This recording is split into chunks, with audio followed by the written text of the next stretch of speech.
Here are 5 of the biggest missed business opportunities of all time.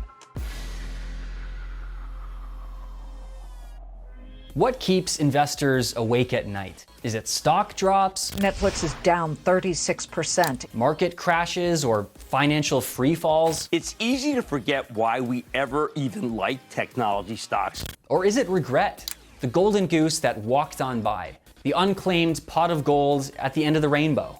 If it's regret you're looking for, look no further than the 4th industrial revolution, the digital age.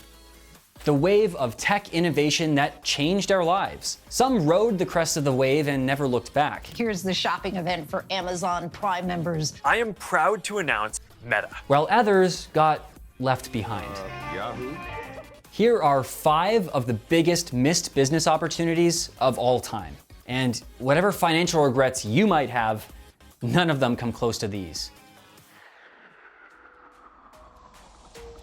If you've streamed a film or binged a series in the last decade, chances are you've been using Netflix, a company so big that it changed the meaning of staying in and chilling forever.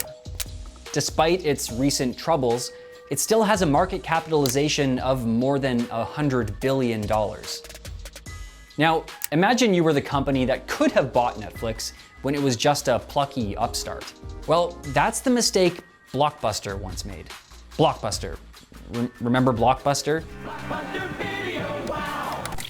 The video rental retailer missed an opportunity to buy Netflix for a cool $50 million back in 2000, when it was still a DVD subscription service. Blockbuster went public in 1999, and its stock price climbed quickly during the early 2000s. At its peak in 2004, the company was valued at more than $5 billion, operating more than 9,000 stores worldwide. Its late fee policy, that's when you forgot to return the VHS tape you'd rented on time, once made the company $800 million in a single year. Reed Hastings, the CEO and co-founder of Netflix, has claimed that he was once fined $40 for returning a copy of Apollo 13, that Tom Hanks film, late, giving him the idea to set up Netflix. They love the service. We just got to get paid. Ultimately, Blockbuster failed to invest in streaming technology, opting instead to keep its in-store retail model and clinging to those unpopular late fees for far too long. Blockbuster's pre-digital business floundered as online streaming companies emerged. By 2010, the company was $1 billion in debt and paid the ultimate late fee, filing for bankruptcy. It's one of the oldest taglines in history. Way back in 1888, when Jack the Ripper was still at large, a man called George Eastman came up with this. You press the button, we do the rest. For over 100 years, Kodak, the king of film photography, said it was trusted to look after your memories. Would you trust your memories to any other film? Keep them with Kodak.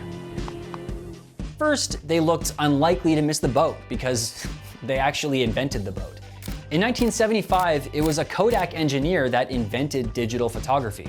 But the technology was big, clunky, and pricey. And there was another big problem. Digital photography didn't fit Kodak's business model. The camera was sold with a low profit margin, but the camera film was where they made their money. So what did Kodak do with their new invention? Nothing. Kodak's analog model was keeping the shareholders happy, and they worried that digital photography would cannibalize their existing business. But all the while, more and more and more companies took up Kodak's digital invention. Anytime you're inventing anything, realize that the rest of the world's inventing along with you. As Kodak spent a decade arguing that film was superior to digital, they found themselves racing to the back of the pack. Kodak eventually embraced their own digital revolution a mere 29 years after they invented it. But alas, it was too late, and Kodak went bust in 2012, after years of decline in its stock price. And these days, Kodak mostly produces tech solutions for commercial printing, though it still produces film, and believe it or not, a digital camera that prints instantly. If Blockbuster suffered from not snapping up the opposition, There's another company with an even bigger case of non-buyer's remorse. At its peak, the market cap of Yahoo was over $125 billion, making it the biggest internet company in the world. Yahoo was an internet aggregator service, which means they took the best content from around the internet and presented it on their page. But there was a new kid on the block called search, which meant users could find their own content. They didn't need Yahoo anymore.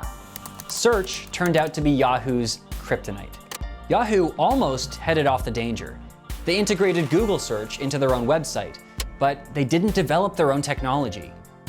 They decided that since search was only 6% of their business, it wasn't worth investing in.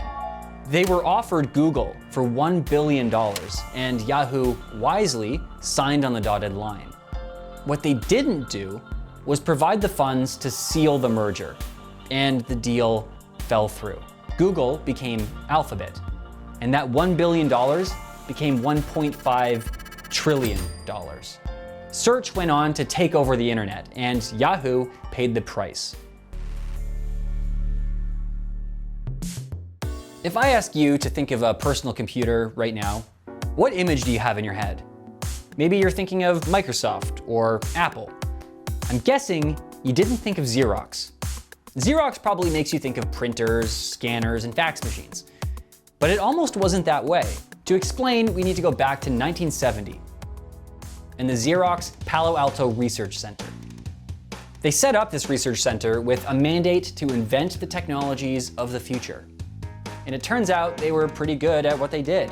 Xerox's research center invented the Ethernet, the computer mouse, laser printers, and the PC Alto. But what did Xerox do after they invented the world's first PC? They ignored it. And they made matters worse by giving the keys to the lab to this guy. Steve Jobs let Xerox buy shares in his fledgling company, Apple, in return for a detailed look at their latest inventions. He saw their super-priced computer software and worked out how to sell it at an affordable price. Steve Jobs might not have invented the PC, but he knew how to sell one. Here's the other problem. Xerox's business model was built around leasing out their printers. They just weren't set up for bringing their own creations to the marketplace. So when the patents ran out on their printers, they had a problem. Xerox's price had peaked, but crashed during the dot-com bubble, while Apple went on to become the first ever trillion-dollar company. Xerox was stuck in its old ways, even as a division of the company was building the future. If it had commercialized its own inventions, then who knows? You could be watching this video on a Xerox home computer.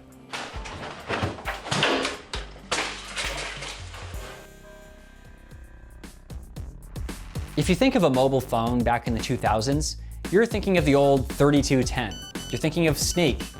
You're thinking about a Nokia. The 2000s meant boom time for Nokia's stock price. By 2007, more than half of the world's mobile profits went their way.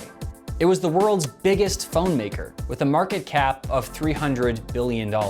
There were warnings that touchscreen technology, or smartphones, could be big business. But smartphones weren't on the market yet, and they didn't act. They refused to move with the market and use Android for its phones, making its own OS that no one wanted. This wasn't all. Microsoft acquired them at just the wrong time, sending them down a path to become a relic in the phone industry.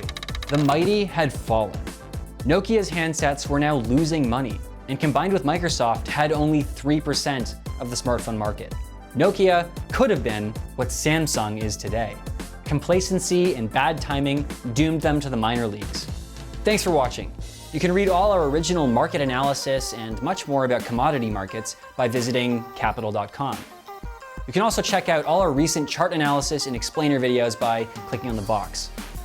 And of course, don't forget to click on the subscribe button to stay alerted for more films on similar topics in the future. See you next time.